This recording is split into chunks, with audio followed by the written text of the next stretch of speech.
Hello, praise the lord. నేను మీ స్వప్న Edwards. నాకు ఫేస్బుక్లో ఎవరో ఇలా కామెంట్ పెట్టారు, హిందూ పేర్లు లేకుండా మీరు బ్రతకలేరు అని చెప్పి. దానికి వెంటనే నేను మా దేవుడు ఊరు, పేరు, రంగు, రూపు, కులం, గోత్రం, వర్ణం, దేశం ఏంటి అని మమ్మల్ని అడగడు సార్. అందుకే మా పేరేదైనా, మా కులమేదైనా మేము అసలు పట్టించుకోము అని చెప్పాను. దానికి వెంటనే ఆయన మరలా ఇంకో కామెంట్ పెట్టారు, మీ దేవుడు మిమ్మల్ని ఏమడిగితే మాకెందుకు, మీరు మాత్రం మా పేర్లు లేకుండా ఏదీ చేయలేరు, అదే సమస్య. ముందు దేవుడిది ఏ దేశమో చెప్పు, మరి అక్కడ పేర్లు ఉండాలి కానీ స్వప్న, లక్ష్మి, రాణి, సీత, భవానీ, దేవి ఈ పేర్లను మాత్రం వదిలిపెట్టరు. కానీ వీళ్ళను చేసుకున్న భర్తలు మాత్రం ఎడ్వర్డ్, అబ్రహాము, యేసుపాదం, స్టాలిన్ ఇలా ఉంటాయి. రూపాయి కోసం ఇదొక బ్రెయిన్ వాష్, మత మార్పిడి మాఫియా దందా. అయితే అమ్మాయి ఆస్తిని 2 లేదా డబ్బు ఆశ చూపి బ్రెయిన్ వాష్ చేసి మతం మార్చడం. ఇందులో భక్తి ఎక్కడా, దేవుడెక్కడా? కులం గురించి తీసావు కాబట్టి చెప్తున్నా, మీ స్కూల్ సర్టిఫికెట్లో కులం ఉందా లేదా చూసుకుని చెప్పు. మీరు పుట్టిందేదో కులం ఉండే ఉంటుంది. కులం లేకుండా గాలికి ధూళికి పుట్టిన మనుషులు కూడా ఉన్నారా? చివరకు మీరు అరువు తెచ్చుకున్న మతంలో కూడా 2-3 వర్గాలు ఉన్నాయి. మీ దేవుడు పుట్టిన దేశంలోనే మీ దేవునికి విలువ లేదు అని చెప్పని. రఘు సార్, నేను చెప్పేది మా క్రైస్తవుల మీద కోపంతో కాకుండా కూల్గా మీరు వినండి. మీరు చెప్పినవి పాయింట్ వైజ్గా చూద్దాం. ఫస్ట్ పాయింట్, మా పేర్లు లేకుండా ఏం చేయలేరు అని. తెలుగు వాళ్ళం కాబట్టి తెలుగు అర్థం ఉన్న పేర్లు పెట్టుకుంటాం. కానీ మనం పొద్దున్న లేచినది మొదలు వాడే పేస్ట్ దగ్గర నుండి AC, bulb, bike, car, pant, shirt, చివరికి ఫేస్బుక్, మీ చేతిలో ఉన్న ఫోన్ వంటి ఎన్నో విషయాలు ఆ పేర్లు మనవి కాదు, ఆ వస్తువులు మనం కనిపెట్టినవి కాదు, వాటినే వాడేస్తున్నాం కదా సార్.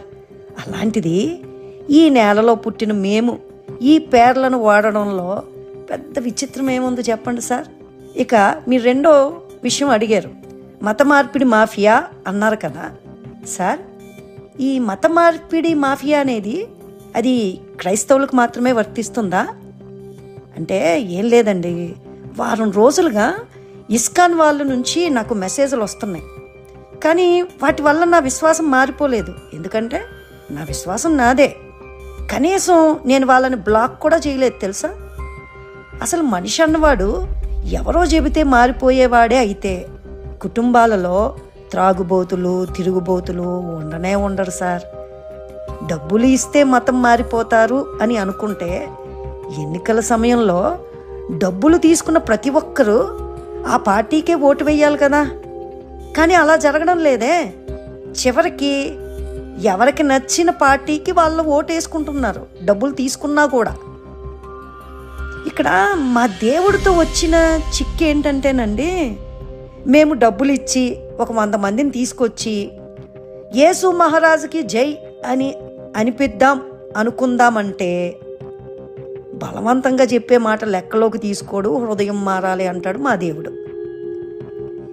ఇక మూడవది, మీరు అన్నట్లు మా క్రైస్తవుల్లో ఎన్ని వర్గాలు ఉన్నా మా హృదయం సరిలేకపోతే మమ్మల్ని కూడా ఒప్పుకోడు సార్.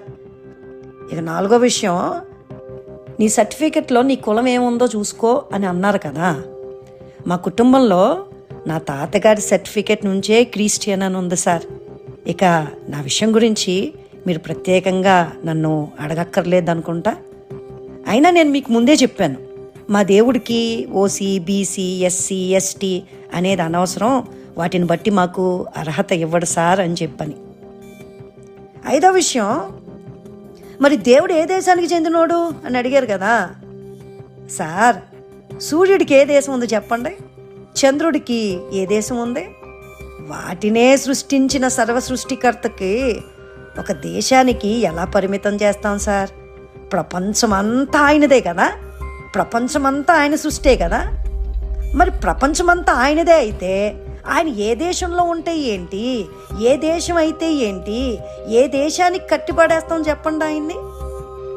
ఆరో విషయం, మీ దేవుడు పుట్టిన దేశంలోనే మీ దేవునికి విలువ లేదు అన్నారు కదా.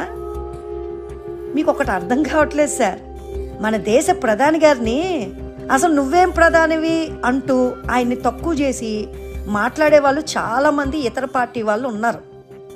వాళ్ళన్నంత మాత్రాన ఆయన మన దేశ ప్రధాని కాకుండా పోతారా చెప్పండి? ఆయన అంటే ఇష్టపడే వాళ్ళు ఆయనకి విలువ ఇవ్వకుండా ఉంటారా? ఒక అధికారి స్థాయే ఇలా ఉంటే మరి నిజదేవుని విలువ ఆఫ్టర్ ఆల్ మట్టితో చెయ్యబడ్డ మనిషి గుర్తిస్తే ఏంటి, గుర్తించకపోతే ఏంటి సార్? మీరు అడిగిన వాటికి ఆన్సర్ చెప్పాలనిపించి చెప్పాను అంతే. మీతో గొడవ పెట్టుకోవడానికి మాత్రం కాదు. నేను ఎవరిని తక్కువ చేసి మాట్లాడనో, ఎప్పుడూ ఎవరిని చులకన చేయను, ఆఖరికి నన్ను తిట్టే వాళ్ళను కూడా. అంతేకాదు, 1-2 సార్లు నా వివరణ నేను చెబుతా, ఇంకా ఎన్ని అంటున్నా వాదోపవాదాలు కూడా పెట్టుకోను సార్. ఎందుకంటే క్రైస్తవ్యం నాకు నేర్పించింది ఇదే sir. Thank you. God bless you.